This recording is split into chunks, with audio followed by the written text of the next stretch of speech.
health policy, NAFB, and I'm here to facilitate the conversation on behalf of the State Marketplace Network. The State Marketplace Network is comprised of executives and staff across 22 state-based health insurance marketplaces across the country. We have an incredible group here. You'll hear from two speakers who lead their state-based marketplaces, but we have other directors here as well who will be available during the question and answer period, so you can hear more about them and the work that they do. Um, what we wanted to talk about today is there are over 24 million Americans who are enrolled in coverage through the marketplaces, most of whom receive enhanced premium tax credits that have made their coverage significantly more affordable. This enrollment season, enrollees are poised to face significant cost increases, as we see an average of double-digit premium rate increases across the marketplaces. Combined with the expiration of the enhanced premium tax credits at the end of this year, individuals and families may experience double, triple, or even quadruple cost increases when they get their first bill in a matter of weeks. So today we really wanted to spend some time talking about open enrollment season as it rapidly approaches and the work that marketplaces are doing to diligently finalize plans and communicate with their consumers. There is significant uncertainty about whether Congress is going to extend the tax credits, so we wanted to be sure that you all could hear firsthand about what the impact the tax credits have had for consumers across the country. We have a really exciting lineup of speakers. We're going to begin with Pat Kelly. He is the Chief Executive Officer for Your Health Idaho. And then we're going to hear from three marketplace enrollees who represent Americans most likely to be affected by losing tax credits. A small town mayor, a business owner who's also a cancer survivor, and a self-employed enrollee with medical conditions. We will then round things out hearing from Danielle Holohan, Executive Director of the New York State of Health, New York's Marketplace. And just a couple of words on logistics. Everyone's going to remain on mute except for the speaker, and we're going to hold questions until the end of everybody's talks. The question and answer period will then open, and it's for press only. And if you can just please raise your hand, we're going to be sure to call on you and make sure you get your questions answered. I also just wanted to ask now, we have several executives from across the country from different marketplaces. Can you please introduce yourselves in the chat so press and others know that you're here? And then during the question and answer period, press members, you are welcome to ask questions of Pat and Danielle, as well as any of the other folks that identify themselves in the chat. Okay, with that, I'm going to turn to Pat. So Pat Kelly joined Your Health Idaho at its inception in 2013 as the Director of Finance and was appointed Executive Director in 2014. As Executive Director, Pat oversees the organization's strategic planning and development, expanding access to affordable quality health insurance to Idahoans. I want to turn it to you, Pat, to kick us off. Well, thank you, Amy. I appreciate you keeping the bio very brief. It always makes it more comfortable for me. I thought it'd be helpful to start about our perspective here in Idaho. And here in Idaho, we say that tax credits are for tax people. And these are hardworking Idahoans who are trying to do the right thing by having health insurance and protecting themselves and their families for when the unexpected happens. If the enhanced premium tax credits are allowed to expire at the end of 2025, on average, premiums will double, and over 4 million Americans are projected to go uninsured because they can no longer afford their monthly health insurance premium. In Idaho, we expect about 25,000 Idahoans to cancel their coverage. These are ranchers in eastern Idaho and farmers in northern Idaho, and it's small business owners all across the state who will have to make a gut-wrenching decision: invest in their business or choose health insurance. So what does the expiration of the enhanced tax credits really mean? In addition to affordability concerns, I like to think about it in terms of Newton's law. What are the unintended consequences? At a macro level, it will continue to contribute to the destabilization across the healthcare ecosystem. And on a micro or neighborhood level, a family of four in Boise may choose health insurance instead of sports or extracurricular activities for their kids. And that rancher in Eastern Idaho, they may not be able to invest in their business, gain efficiencies, and have a more prosperous life. Not only that, but those same Idahoans may choose to forego routine care, exacerbating the costs when they finally see a provider. The longer Congress waits to act, it becomes exponentially harder to earn back the trust that marketplaces have worked so hard to build over the years. Extending the enhanced tax credits after September 30 will cause confusion, and many consumers will go uninsured. Reacquiring those customers is multiple times more expensive than retaining them. Those we can't earn back and go uninsured will increase costs for everyone when they do need care. Consumers in rural areas and underserved communities would be most at risk for not returning to the marketplace and enroll in coverage and remain uninsured.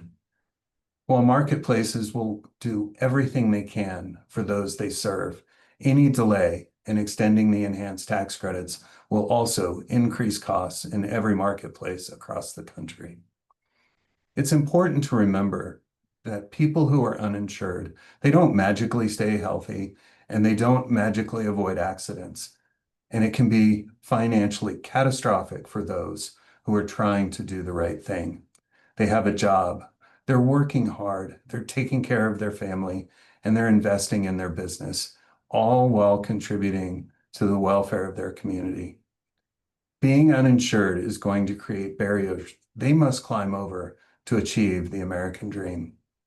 While no two states and their marketplaces are the same, there are no state lines when it comes to the impact of the expiration of the enhanced tax credits and that impact they'll have on our fellow citizens.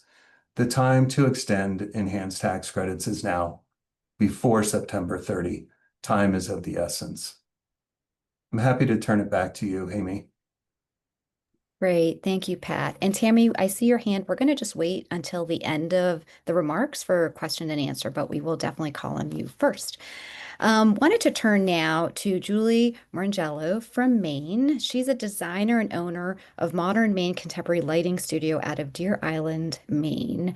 Following her, we'll have Chelsea Baker Hawk from Colorado and Andrea Deutsch from Pennsylvania. But Julie, I'll turn it to you first. Thanks so much.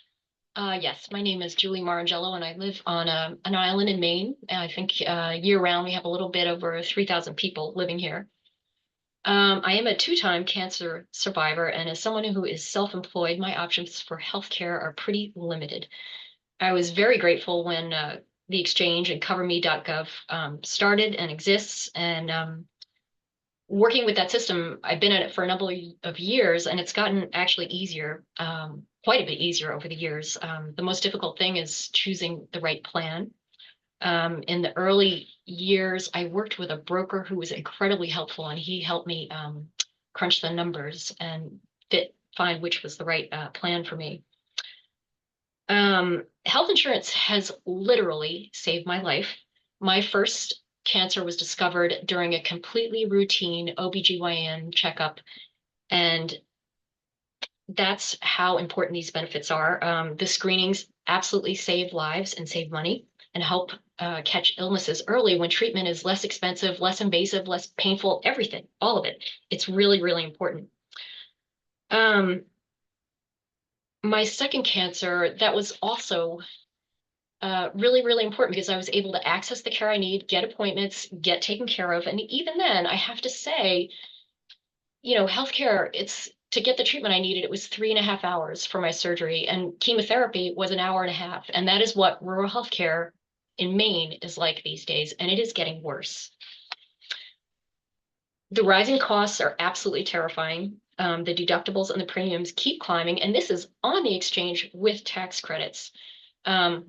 I actually added up my healthcare costs for the past 3 years, and they came to almost $50,000 in premiums and deductibles. This makes it impossible to save for retirement. This is with health insurance and tax credits. I am absolutely furious, and I don't know what will happen if these things continue to rise.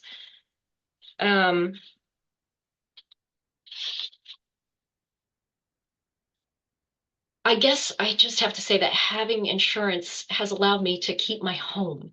It's really, really important. Um, and I often have a conversation with friends who think that they're not eligible for tax credits on the exchange. And I've explained that actually most of the people on the exchange do receive tax credits. It's just critical. Maine has a really strong creative economy, and I am totally proud to make a living as an artist and designer. But without this kind of insurance, health insurance is non-negotiable for me. I must have it. When these premiums double, triple, whatever they're going to do, I still have to have it. It's the only thing that will allow me to continue to stay self-employed and do the work that I do. So thank you very much. Thank you, Julie, for sharing your story and your experience from Maine. It's really important to hear that. I wanted to turn to Chelsea now. Hi, yeah, my name is Chelsea Baker Hauk. I grew up on a small farm in rural Western Colorado, and I now live in Denver. I'm one of the faces behind these statistics, and I'm here to tell you about how the proposed insurance rate changes and the expiration of the enhanced premium tax credits will affect me and my family. I'm in an infusion center right now. Some stuff is happening around me, so I, apologize in advance if there are any interruptions. Um, I'm 52. I have a master's degree. Until recently, my only debt was a mortgage. I've operated a successful small consulting business for the past decade, and I've relied on Colorado's marketplace for insurance most of that time. In early 2020, I caught COVID-19, and I've never gotten well. The infection damaged my heart, and I developed an autoimmune disease that attacks my nervous system.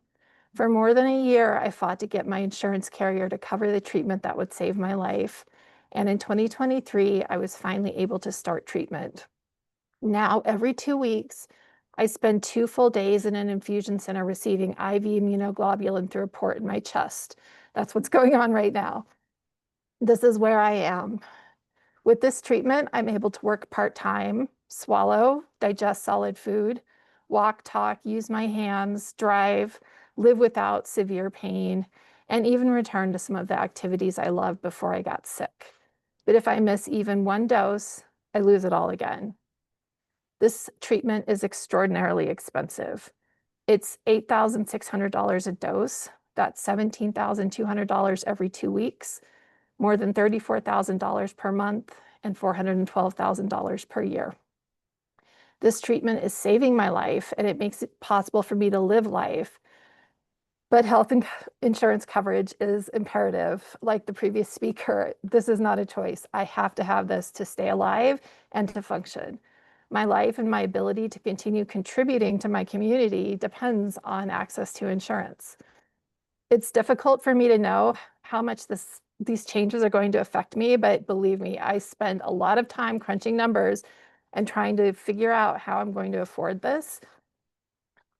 With the proposed rate changes in Colorado, coupled with the expiring enhanced premium tax credits, my best estimate is that with the increased monthly premium, reduced tax credit, higher deductible, and the medical expenses that insurance doesn't cover, insurance and medical bills will consume more than 42% of my income next year.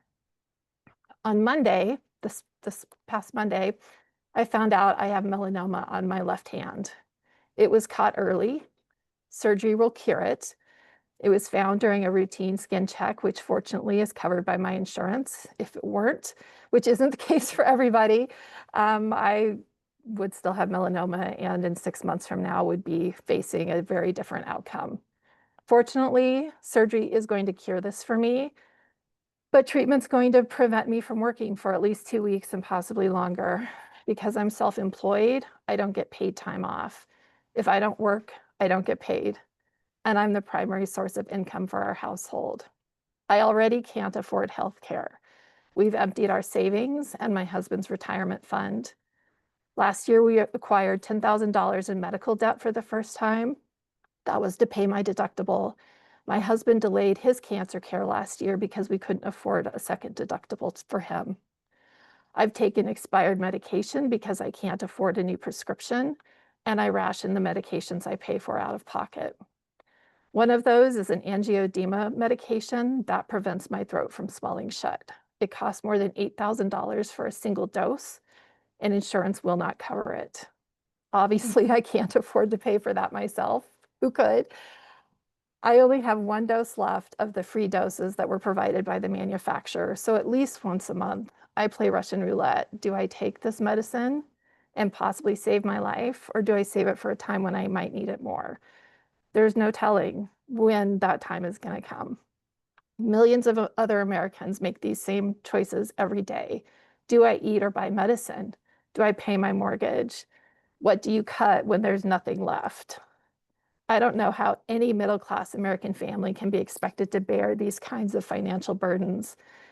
We can't. I mean, I did everything you're supposed to do, right? I did everything, and I'm still in this predicament. It's absolutely unworkable. And I have to speak for those millions of other Americans who have complications of COVID at a time when we're coming out of a global pandemic and millions upon millions of people have long-term effects of this infection, plus all of the other things, heart disease and diabetes, and all of the other issues that folks face, like cancer. We should be making healthcare more affordable and accessible, not less. But Congress has taken, I have to speak to the politicians directly here. This is my opportunity. Congress has taken an imperfect healthcare system and they've broken it. It keeps me up every night. It's the first thing I think about when I wake up. I guarantee it's not worrying them as much as it's worrying me. Rich folks are going to get tax cuts. Insurance companies are still going to have billions in profits. And little folks like me are going to pay with our lives if we don't have health insurance. I also want to talk about the impact on rural folks. My family still lives in rural Colorado. Until last year when my dad passed away, he relied on care at a community hospital, a small community hospital. That allowed him to age in place on his farm and pass away in his own home, which, you know, that's an ideal for all of us when we reach that age, right? My mom still lives in a rural community and relies on a small community hospital. These are the hospitals that are faced with closing if the uninsured rate goes up. And that's what's going to happen if we don't get some changes in place really, really soon. And I just have to, again, plead that this is not a partisan issue. I'm not a partisan. I'm an independent voter, like many are. Everybody gets sick. It doesn't matter whether you're in a red state or a blue state. Sickness is going to come for you eventually, and we have to take care of people. So thank you. I'll hand it off to the next speaker. Yes, thank you, Chelsea. I just such a heartfelt thank you for sharing what you're going through and really giving a chance for us to just have a glimpse of what your life is like. So really, really important. And I just don't have words. It was just really just such a wonderful statement of what you need and what you're going through. Andrea, I'm turning it to you. Thank you so much. That was a very inspiring story we just heard. Like many of the people you've heard on this call, I wear many hats. I am a small business owner. I own a small pet store in Narberth, Pennsylvania, where I am also the mayor of Narberth, Pennsylvania. So it's a small town with lots of mom and pops, little stores. And on top of that, I live with type 1 diabetes. I've had my pet store for over 22 years. It's not a luxury business. It sells the necessities for your dogs and cats, and we help take care of family pets. I love what I do, but it's not a super fancy luxury business. I live a simple lifestyle. I drive a used Nissan Rogue. I live in a small house. I don't really take vacations, but I live a pretty modest, simple lifestyle. But I love it because I love the opportunity to serve my community and do what I love to do. It's my joy serving my community. So living with type 1 diabetes, it's something I've had since I was 15 months old, which is over 56 years ago. So we're looking at 57 years of type 1 diabetes. And as a small business owner, before the Affordable Care Act came into play in 2009, I was paying insurance rates of close to $1,300 a month. And it was the only insurance policy I could get. I was grandfathered into it from a prior job, but it was going up several hundreds of dollars every month, every year, and it was getting more and more unaffordable. it was kind of squeezing me out of business. Since the ACA came into play and I could no longer be discriminated against as a person with type 1 diabetes, the premiums and the credits have made it possible for me to have affordable health insurance. And it's something I need as a diabetic to keep my health intact. I always say diabetes is an expensive disease, but if you don't treat it, it's even more expensive. So the premiums and the tax credits have allowed me to sustain this business that I love, and it's allowed me to give me the time to serve my community. Without the tax credits, I'd be looking at an increase. I currently get about $700 a month in tax credits, and without the tax credits, I'd be looking at an increase of over $7,000 a year, which is a very tough nut to crack when you have a small business. That's money that doesn't get invested back into my store. It's money that doesn't that cuts back on basics in my life, and it would be an extreme hardship to sustain this loss. We can't afford to go backwards. I apologize, getting lost on my thoughts. Many people like me, your neighbors, your civic leaders, your small business owners, need to stay insured. They depend on these credits to keep their communities running and keep them healthy. It's just a vital part of our day-to-day lives. Without these credits, too many of us will be forced to choose between our health and our businesses, the things we love to do. I'm asking Congress to step up now and help our communities, help our small businesses, help us sustain ourselves, both our health and our business, so that we can continue to run our towns in America and towns such as Narberth. So I'm asking them to step up and take care of this and help keep our economies running. Thank you, Andrea. Great to hear how committed you are to your community and how important the coverage is for you. Last but certainly not least, I wanted to turn it to Danielle Holohan. Danielle was appointed Executive Director of the New York State of Health, New York's Health Plan Marketplace in September 2021, after serving as Deputy Director since April 2011.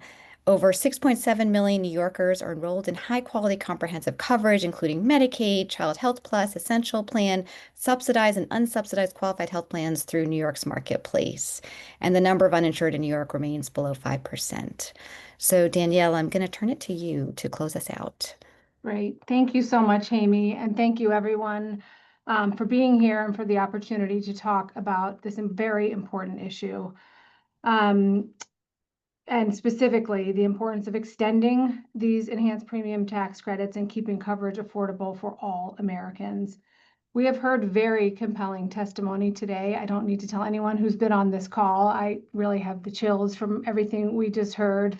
We heard from another marketplace director out in Idaho, but I think the most compelling, no knock on Pat, but the compelling stories from real consumers hearing about the impact and the importance of this affordable coverage to you and your lives and the challenges that you all have really drives home the importance of what we're here talking about today. We have also, and will continue to highlight the policy options we have before us to extend these tax credits and to keep Americans covered. Everything we've heard today truly underscores what is truly at stake for our nation right now. Remember that the expiration of these enhanced premium tax credits is really not a policy debate or numbers on a page. It is about the financial security and health of millions of working Americans like those you've heard from today and in communities across the country. If Congress fails to extend these tax credits, we know 4 million Americans will lose their health coverage entirely. But the impact extends far beyond this number. For families who do manage to keep their coverage, they will see premiums rise on average by 75%. That translates to increases of hundreds of dollars a month for hardworking American families who are already stretched thin. That is hundreds of dollars a month they simply do not have. I also want to say that there is a real urgency to this conversation that we're having here today. As Pat said, and I will reiterate, if Congress does not act before September 30th to extend these tax credits, they will literally be locking in the largest increases we have seen in history. So back to the 4 million who stand to lose coverage. When 4 million people lose health insurance and premiums spike for everyone else, this impacts the entire healthcare system.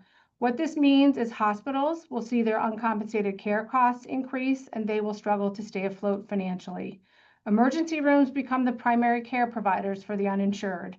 Healthcare workers who are already stretched thin will be stretched thinner.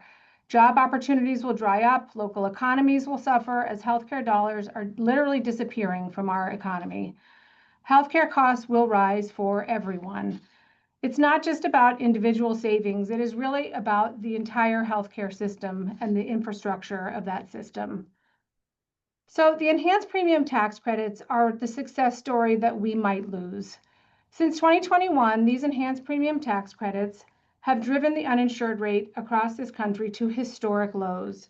They were the proverbial icing on the cake of the other Affordable Care Act reforms that have bolstered coverage across this country. These enhanced premium tax credits allowed us to reach that next tier of uninsured Americans. Subsidized marketplace enrollment has more than doubled. It stood at 9.6 million not too long ago. It is now at over 22 million Americans across this country. We have made unprecedented progress in closing health equity gaps, particularly in communities that have traditionally lacked access to affordable coverage. But today we are facing a healthcare affordability crisis that will touch every corner of America. As we've said, without these enhanced subsidies, premiums will on average more than double. That is staggering. We've heard about how expensive it is already today, and we're now looking at premiums more than doubling. Again, hundreds of dollars a month more for families who have benefited from these enhanced premium tax credits. Many low and middle income Americans have paid today are paying little or nothing for coverage. They are going to be facing unaffordable premium hikes. That's rural Americans, older adults, self-employed workers, many of those who we have today on this call will be hit especially hard. Many of whom will face steep premium increases and literally could be priced out of coverage.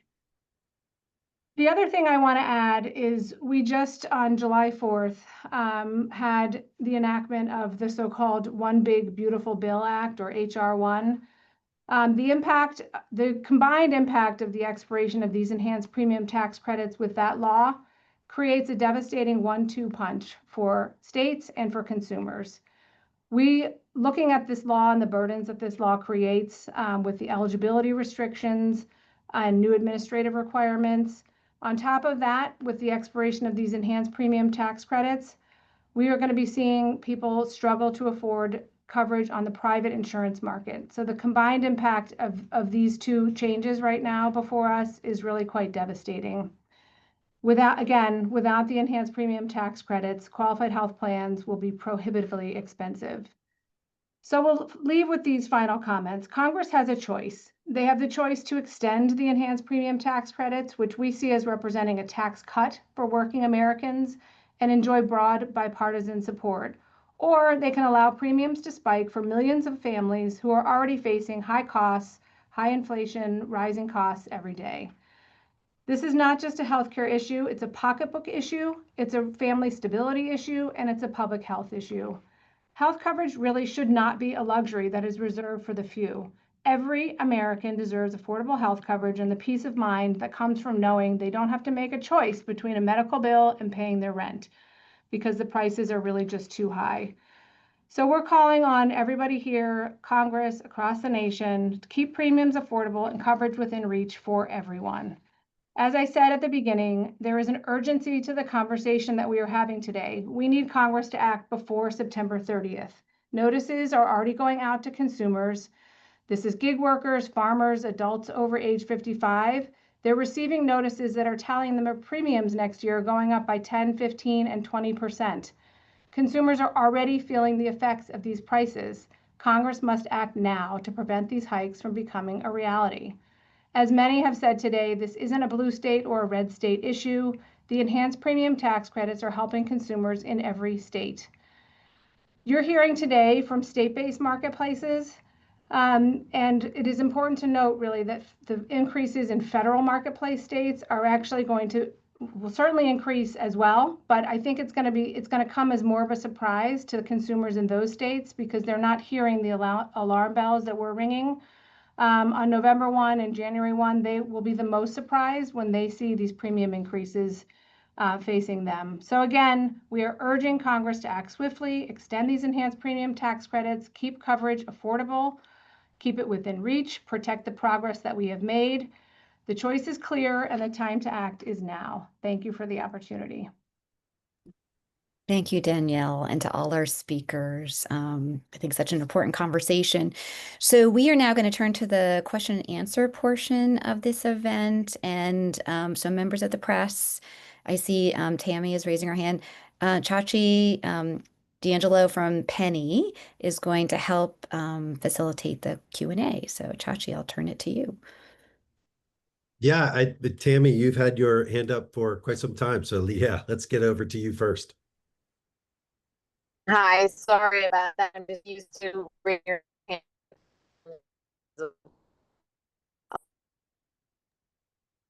Tammy, you're kind of breaking up a little bit. Oh, can you test. hear me? Yes, now it sounds good. Okay, sorry. So yeah, so thank you for everyone for holding this, particularly the enrollees. My question is directed to the state marketplace directors, and both Pat and Danielle touched on this, but my question is, what are the state marketplaces or what are the marketplaces doing now, assuming that the credits won't be extended? What kinds of notices or what kinds of efforts are they doing to keep people informed and potentially keep them enrolled? And then also, what I've spoken to some insurers and they say that, they can pivot to lower rates, if the enhancement is extended in October, November, December. But what operationally, how would that work in terms of, informing, I guess, the current consumers, but more importantly, in informing the shoppers that the rates are not what they originally thought, that they would be lower?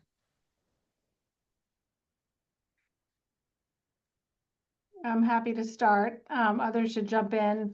As far as what we're doing to try to keep people, I mean, we will do everything we can to message to consumers, to present their plan options, but unfortunately, premiums speak for themselves.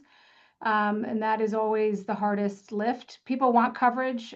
If they struggle to afford it, they really have a difficult choice. But we will do everything we can to help them to find affordable options. And as far as if they're extended late, and we keep pressing the September 30th date because we want to get out ahead of all of the window shopping people are doing and the premium pieces being locked in people's brains. It is hard to get people back. I think Pat said this eloquently. And once you put out a premium number, people move on. We will, of course, will rise to the occasion and try to get those consumers back, but it is harder to bring people back after they've seen a premium number for next year. So I think that's what we're doing, but I think we would like to avoid that scenario and get out ahead of this and keep people covered.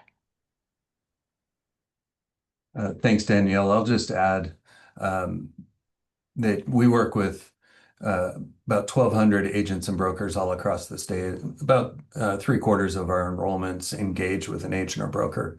So educating them on really working with their clients to still find a plan that works best for them, even with the premium increases. In terms of how are we planning for the future, should these be extended later in the year?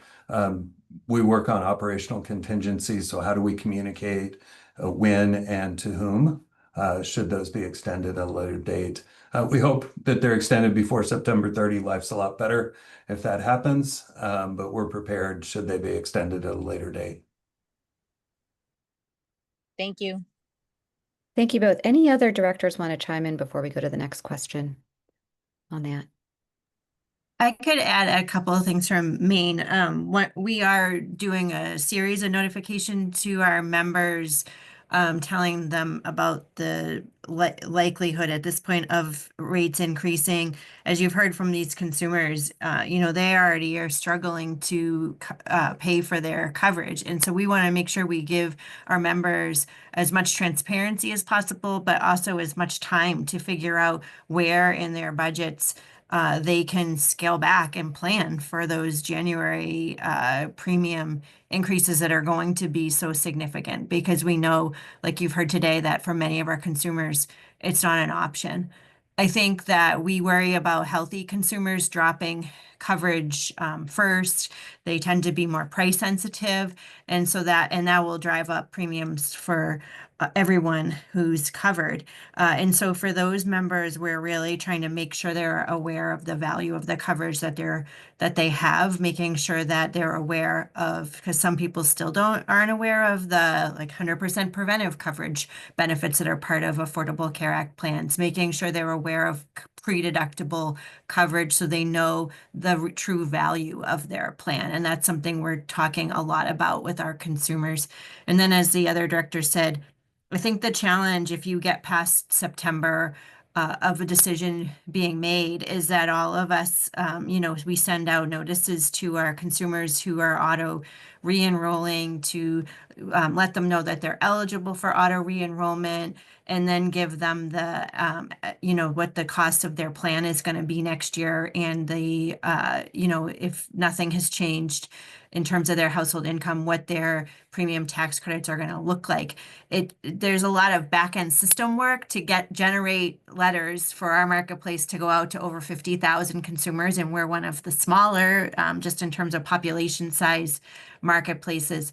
So what we run the risk of, if it happens later, is you send out one set of notices to consumers, and then we're going to have to send out another one that says, oops, that's not right anymore. The credits have been extended.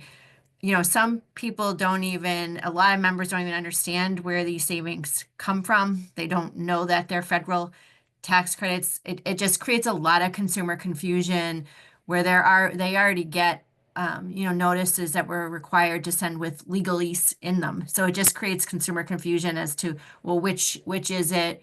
Can I afford this coverage? And we're going to lose people over confusion.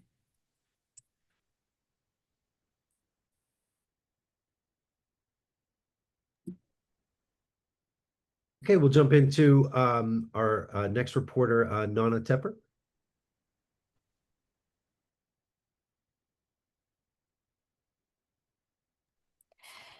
Hey, thank you so much for holding this press briefing. My name's Nona. I'm from Modern Healthcare. I'm wondering, well, this is a question for the state marketplaces. I'm wondering how the Maryland judge's injunction on the ACA final rule for 2026 impacts the state-based marketplaces. I know CMS asked for a fast track decision on the de minimis actuarial value changes by September 5th. Thank you.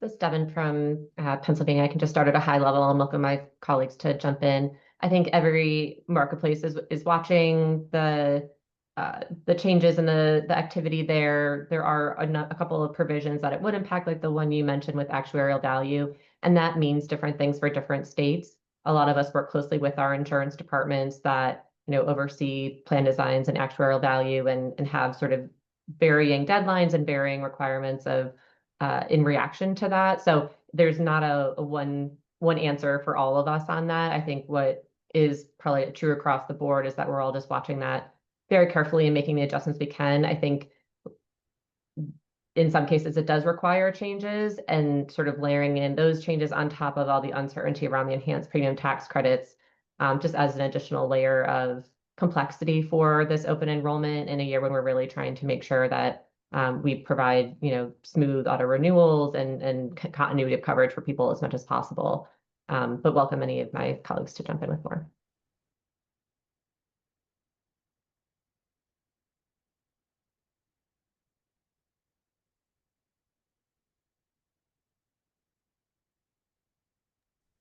I think one thing that is important to recognize is in some ways our marketplaces are, you know, technology platforms, right? They're web-based technology platforms. And so with the enhanced premium tax credits, you know, we're all making technical changes so that our platform, when people go in to shop for coverage, reflects accurate premium estimates for them without those premium tax credits. Some, you know, when we, and is the case with all of the federal regulatory and legal changes, each change has a whole, you know, work plan of activities that we have to undertake as marketplace teams, from technology changes to communications to consumers, to communications to brokers and navigators who help enroll consumers, to our call, you know, we operate call centers and other places, so that can be scripting changes. So I can't, I don't think we can emphasize as much how much goes on in the back end to make, to serve our mission, which is to make, not only to give people access to savings in their monthly premiums, but to make buying insurance easier for people who are buying insurance on their own, which, if you've ever done, is incredibly complex. And so I think with the, you know, the court decisions, where we just go back and forth of implementation, you know, implementation plans, pulling them back, re-implementing them, all with trying to have the consumers front of mind, to make sure that the experience that we're giving them is the best experience possible. And when you run up against changes that are running up against the start of open enrollment, you crunch our timeline so that we have less time to test changes in our platforms and other things. And so you just cause more risk in terms of our platform functioning in the best possible manner for consumers. But I think some of the, and I agree with Devin that we can't, each marketplace probably has different feelings on this, but some of the decisions in that court ruling, obviously in the opinion of the state of Maine, are beneficial to consumers. And so we would welcome those changes, but again, they all have a lot of tasks that go behind them. That's great. And Chachi, I know you want to go to the next one. Just to add sort of one more sort of overarching that we've heard across different states. This is just sort of one more issue that's going to cause disruption for consumers and markets this year. It's in addition to all the other pieces that we've been talking about. So just to let, like, at a global level, right? At a time when there's already a lot of disruption and increase in rates and sort of I think difficulty for consumers to afford the insurance, there's this piece on top of it as well. So I don't know, Chachi. Okay, I'm going to turn it back to you. No, and I was just going to take the ball and pass it right over to Amy. And Nona, I apologize for mispronouncing your name.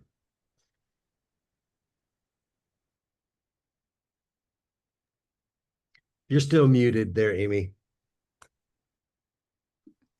Hi, sorry about that. Thank you so much. I guess I'll ask the obligatory, and really from everyone, I'm assuming you've had, or you're having conversations with your delegations, congressional delegations, and could you talk about what you're hearing and think might happen?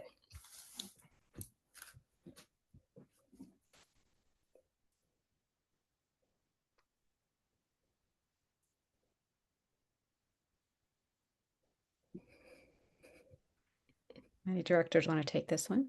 Devin? Okay, I can kick off again on this one. I think it's just really hard to tell. We are, really don't have any indication that there is a clear roadmap or plan or intention to get them extended by September 30th, which is why we really wanted to bring attention to this issue and to that very important date, because we really, they might be, they might not be. It's very unclear whether they have a plan or have been thinking about that date in their mind. So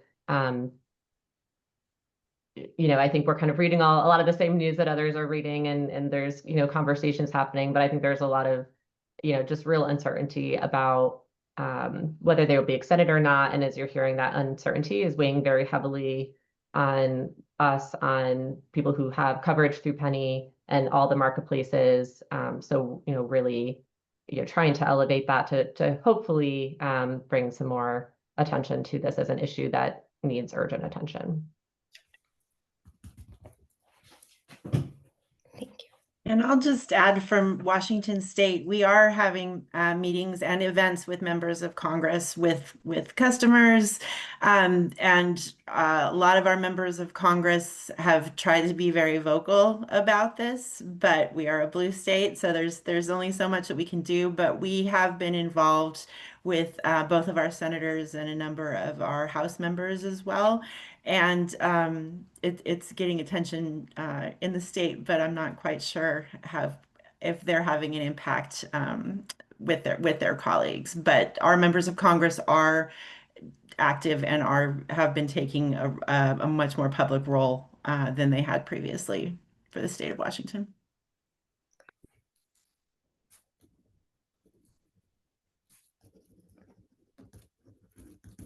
Okay, thank you. Anyone else want to chime in on that? If I may, I will be at a roundtable discussion in Washington, D.C. On this matter next Wednesday. So we are scheduled through a group. There's some consumers who are scheduled to meet at a roundtable discussion, hopefully with some senators that have been invited. I'm not sure who's showing up, but we're raising the alarm a little bit down there as well. Thank you, Andrea. And you're from Pennsylvania, is that right? Yes, Narberth, Pennsylvania. Thanks, Mayor.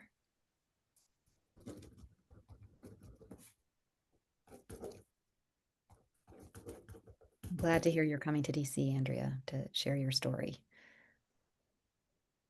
Any other directors on this?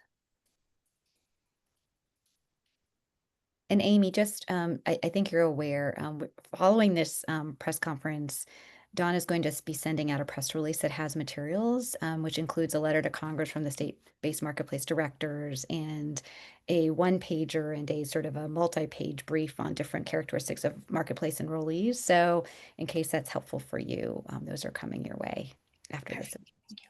Yes. Oh, Audrey, go ahead. Oh, I was just going to add, I think that was all perfectly answered, but I would just say that as a collective, the network has been doing a lot of work to put information and data in front of members of Congress on this topic.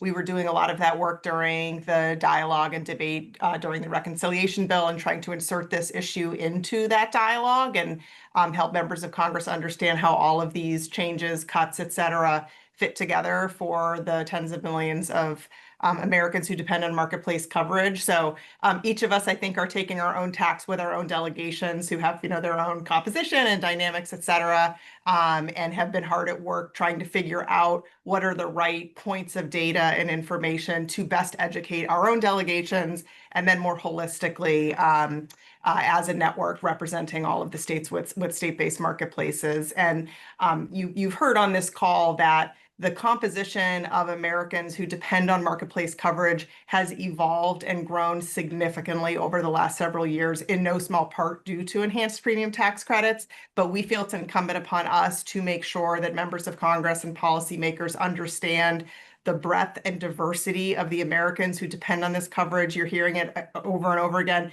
This is a 50-state issue. This is a red, blue, purple state issue.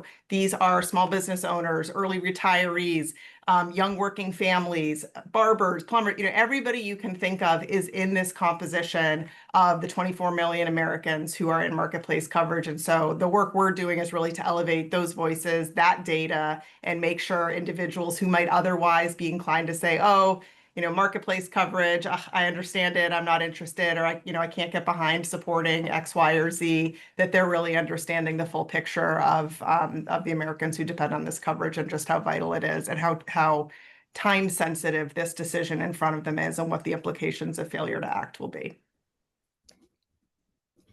Thank you.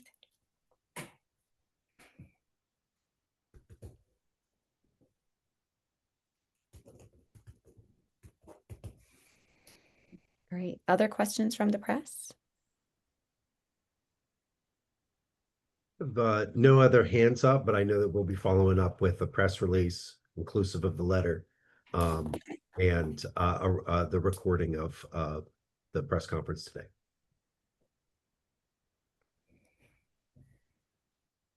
Okay, one last chance for anyone from the press that has any last questions. Raise your hand or just shout out.